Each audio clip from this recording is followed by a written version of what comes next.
अस्सलाम वालेकुम। नाज़रीन, प्रोग्राम है आज मुबारक के साथ कौमी असम्बली, जहाँ पे तनख्वाहें तो कौम देती है, मगर वहाँ सियासतदान क्या बातचीत करते हैं और लोगों को क्या बताते हैं, जजों के खिलाफ कभी तकरीर कभी कुछ, ये सुनते हैं जी। जनरल बाजवा ने तो नवाज शरीफ को अंदर किया था हम्म। कि छतों के लेंटर खुल जाते हैं हम्म। महीने के अंदर। 6 महीने ज्यादा जड़ा है लातरा लेंटर नहीं खुले। अदलिया ने कॉम्प्लिकेट की है, आला अदलिया ने सिचुएशन जो है। हम्म। मैं इल्जाम नहीं दे रहा, मैं वो जुर्रत नहीं कर सकता, लेकिन as a political hmm. Worker मैं जरूर इस चीज की निशानदेही करूंगा कि ये मौका है हम्म। कि उसको करेक्ट करें। हम्म। नूर आलम ऑडिट करना चाहता था इस्लामाबाद क्लब का, वो ऑडिट नहीं करवाते थे।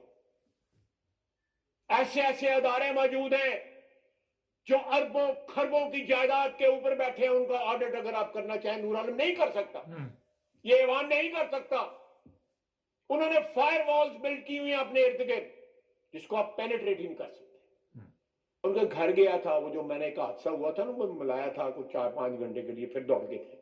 वो किसे घर दे वसन जो नहीं है। अब वो सदर बन गए ना पीटीए के। मैं उन लोगों से पूछ रहा हूं जिनको उन्होंने मां की गाली दी थी हम्म। कि उन्हें अब्बा बना लिया जो इमरान खान को लाने का। ये शख्स जो है, जो हाथ इसको खिलाते रहे उनको काट रहा है। हम्म। पहली दफा इसने कंट्रोवर्शियल बनाने की कोशिश की है पाकिस्तानी आर्मी चीफ की अपॉइंटमेंट को। हम्म। इसने अमेरिका का जो है वो नाम लिया, हम्म। वो डोनाल्ड लू का नाम लिया। हम्म। मुझे वो मिला सितंबर में पिछले साल, तो मुझे उसने अच्छा, काफ़ी लंबी बकवास है ये, मैं थोड़ी सी आपको सुनाना चाह रहा था। असल में बात ये है कि सबसे पहले तो ये कह रहे जी कि यहाँ पे कोई किसी का हिसाब किताब नहीं कर सकता। ये जितने पार्लियामेंट में लोग बैठे हुए हैं, इनका हिसाब भी कोई नहीं कर सकता।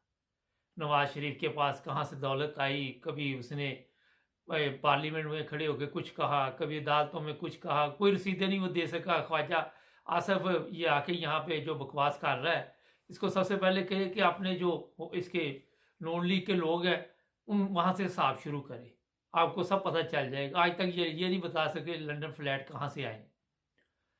इमरान खान की घड़ी पीछे तो पड़े हुए हैं, पूरा पाकिस्तान ये लोग खा गए, मगर वहाँ पे किसी के पास कोई रसीद नहीं है। एक भी हरामखोर आके मुझे बता दे कि मेरे पास ये पेपर है फलां प्रॉपर्टी के, वो अदालत में पेश करे, कोई भी नहीं करेगा। अब बात कर लेते हैं, जनरल बाजवा ने कहता जी नवाज शरीफ को अंदर किया था। यहाँ पे एक चीज़ मैं अपनी फौज के जो सिपह सलार है उनको भी बताना चाहूँगा कि ये देख ले, ये है आप लोगों की इज्जत, आप लोगों का मकाम जो इन सियासतदानों की नज़र में है। वो जनरल बाजवा के जाने के बाद आप सबको पता चल गया होगा, मरियम हो या सफदर हो या कोई भी हो, वो सब कमरजीत बाजवा के मतलब क्या कह रहे हैं। हम तो बड़ी देर से कह रहे थे कि ये गद्दार है। आप लोगों ने अपनी इज्जत का खुद खाना खराब किया। अगर मेरे से पूछे, ये जितने जनरल पहले सियासतदानों को इस्तेमाल करते, फिर सियासतदान इनको इस्तेमाल करते, फिर जाहिर है ये तो मरने तक सियासतदान जो है ये हमारे गले पड़े रहेंगे। मगर जो जनरल है वो पेंशन पे चले जाते हैं, फिर उनकी जो कुत्ते वाली होती है आज का कमरजीत बाजवा की जिस तरह हो रही है, वो आप सबके सामने। और आपको मैं एक चीज़ और बता दूं कि जो हमारी अदलिया है उन्होंने भी अपना मकाम खुद खराब किया। अदलिया ने जो फैसले किए, जो कभी इनकी वीडियो पकड़ी गई, जस्टिस क्यूम हो मर खप गया, गर्क हो गया, या कोई और हो, वो इस चीज़ के खुद जिम्मेदार है। अदलिया कहाँ से हमारी पैदा होती है, ये मैं आज थोड़ा सा बता देता हूँ। पाकिस्तान के जो वकील हैं उनकी हालत का तो आपको इल्म है। जहाँ उनको मतलब हो, जहाँ उनका कोई पता हो कि हमारा मकसद हल नहीं हो रहा, वहाँ पे वो मार दाड़ शुरू कर देते, चाहे वो डॉक्टर हो, चाहे वो पुलिस वाले हो, सबका वो जिसको कहते हैं ना मकू ठप देते हैं, वो काम वहाँ पे होता है। अदालतों में जजों के ऊपर हाथ उठाते हैं।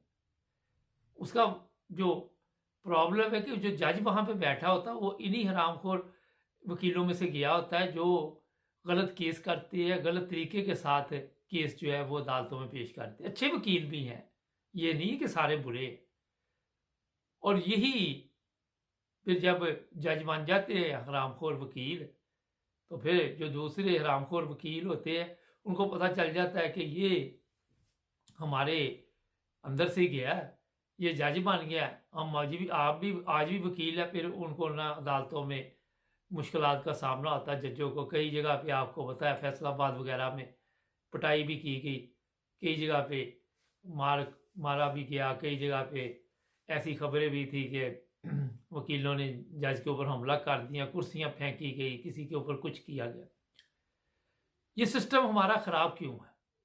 सिस्टम ठीक क्यों नहीं है? कोई इदारा अपनी जिम्मेदारी क्यों नहीं पूरी कर पाता? वजह ये है कि जो उस पर जिम्मेदारी पड़ी होती है वो उसको छोड़ के वो दूसरों के पंगे लेता रहता है। जा खुशामद बहुत है, कोई सियासतदान होता है, उससे अपने मकसद हासिल करने के लिए, अपने जो काम निकालने के लिए उनके गलत काम किए जाते हैं।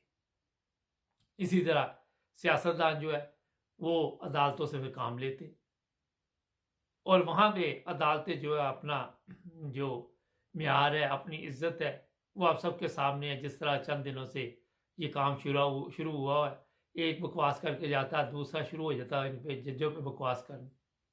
अच्छा, जजों में क्यों नहीं हिम्मत इतनी कि वो किसी से भी ये कहे जनाब ये तौहीन अदालत है, तौहीन जज है।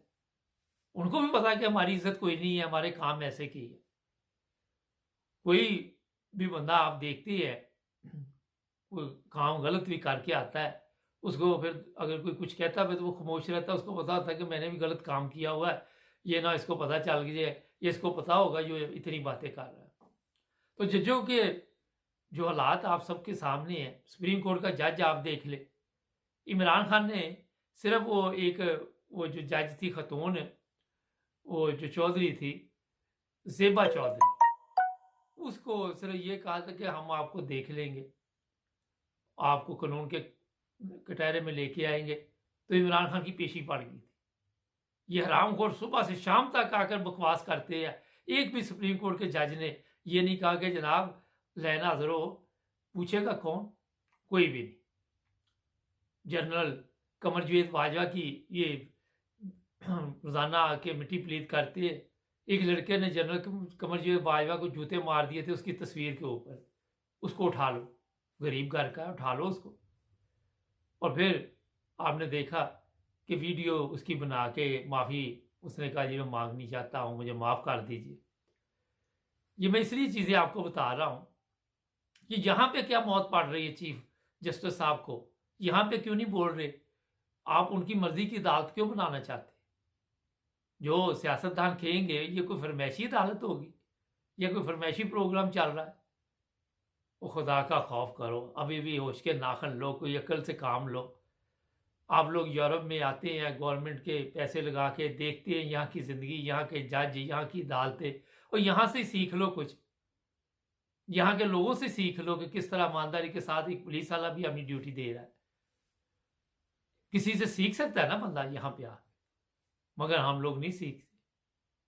आज नून लीग जिस तरह कभी राना सनाउल्लाह, कभी ख्वाजा, अच्छा ये ख्वाजा आसिफ को रखा ही उन्होंने इसलिए है, ये पार्लियामेंट में कोई अवाम की बात आप नहीं सुनेंगे।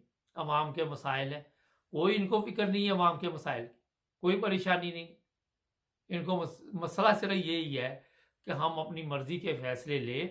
अगर ये जज हमारी मर्जी के फैसले नहीं देंगे, आज राना सनाउल्लाह की पेशी बढ़ गई गुजरात में, वो धमकी दी है वहाँ के चीफ सेक्रेटरी को। अब ये जजों को धमकियाँ ही नहीं किस्म की कि आप सब कुछ ठीक कर सकते हैं, आप गलत जा रहे हैं, आप सियासी कत्ल करते हैं, आप ये करते हैं, आप वो करते।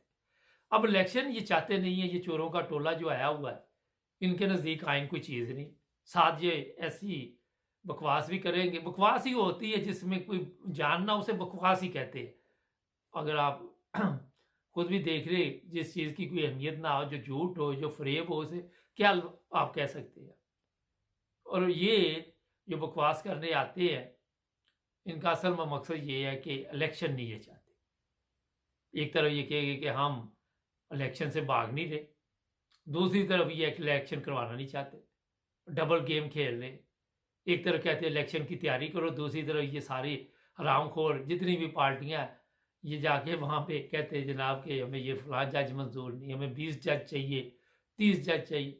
वो खुदा के बंदो, एक ही जज ले आओ, इंग्लैंड से ले आओ, जहाँ पे जा जा के आप पनाह लेते हो, जहाँ जा जा के ज़िंदगी गुजारने की कोशिश करते हो, जहाँ के पासपोर्ट लेने के लिए तरसते हो, वो एक ही जज ले आओ। ये सुप्रीम कोर्ट के जज की वहाँ की ज़रूरत नहीं है। एक नॉर्मल अदालत का जज ले आओ, अपने सुप्रीम कोर्ट में बिठा दो, वो आपका फैसला कर देगा। ये बड़े बड़े खर्चे मर्चे करने की ज़रूरत नहीं। वो खुदा के बंदो, दुनिया कहाँ पहुँच गई, छोड़ दो अब बेवकूफ़ बनाना, सारा दिन ये बकवास करनी बंद करो यार। नाज़रीन, हमारे चैनल को सब्सक्राइब करें, जुड़े रहे हमारे साथ ताकि और भी प्रोग्राम देखते